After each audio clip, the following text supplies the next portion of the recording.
শুনিলাম নাকি বৎস তোমরা ধরিয়া মৎস্য বেসিয়া মোদের গঞ্জে আকুল হইয়া কুঞ্জে পোল্ট্রি মুরগি খাইয়া তাজা রাজত্ব ছাড়াই হয়েছ রাজা। তোমরা কি বৎস এখনো খাচ্ছ মেয়াদ উত্তীর্ণ গাজা?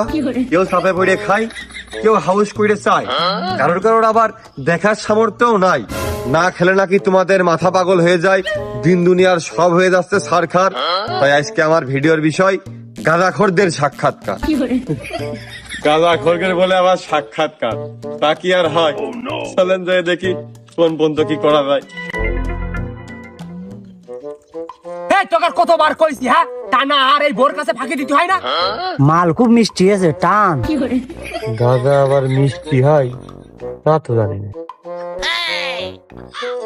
আসলে খুব স্বাদ হয়েছে রে। গাঁজায়ও স্বাদ, খালি হোটেল রেস্টুরেন্ট আলাদা এত রকমের রেসিপি কেটে দিয়েছে।